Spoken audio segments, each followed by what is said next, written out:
Hi students, welcome you all to my lecture on the topic the Delhi Sultanate. Today we will briefly discuss about this lesson.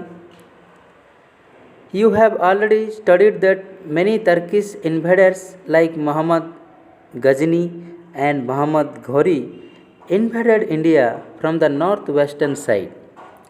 These Turkish invaders attacked and plundered India many times between 11th and 12th century. In 1192 AD, Muhammad Ghori defeated Prithviraj Chauhan in the second battle of Tarai. It marked the end of the Rajput rule in India.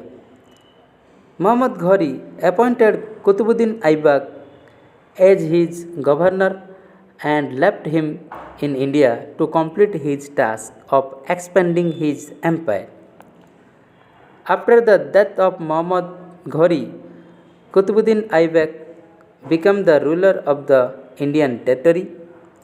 Since Qutbuddin Aibak was the slave of Muhammad Ghori, the dynasty founded by him is known as the Slave Dynasty.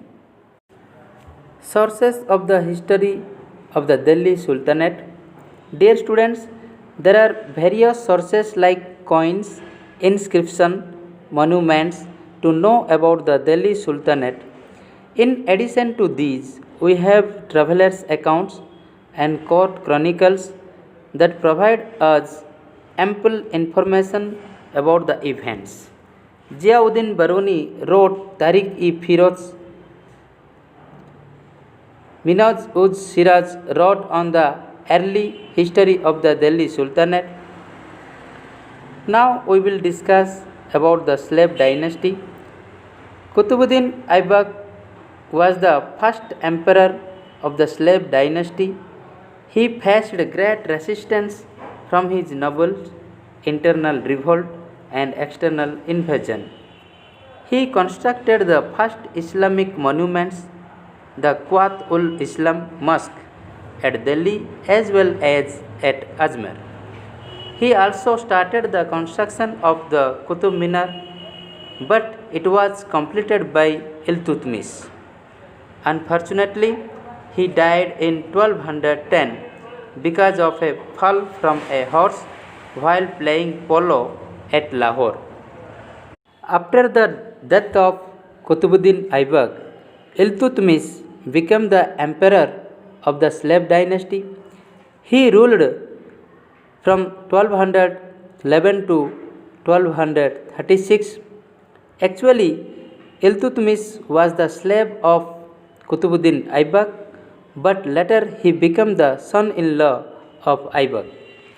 The Multan ruler Qabacha as well as the ruler of Ghazni, Tajuddin, wanted to annex Indian territories.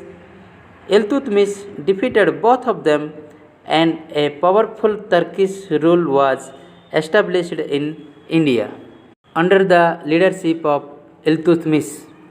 Iltutmish died in 1236. The daughter of Iltutmish ascended the throne after the death of Iltutmish in 1236. Being a woman, she had to face great opposition. She was very brave. She rode horses and led her army in the battlefield. But she defeated by Altunia and got married with him. However, in 1240, she became the victim of a conspiracy by the nobles and was put to death. Dear students, after a long internal strife, Nasiruddin Muhammad, the youngest son of Iltutmish, ascended the throne in 1245. He was pleasure-loving, weak, and inexperienced. He left the administration to his advisor Ghiyasuddin Balban. After Nasiruddin's death in 1265, Balban occupied the throne. He was a powerful ruler. He established peace and order in the country. He checked the invasion of the Mongols from the northwest. Today's class is over. Thank you for watching. Stay home, stay safe.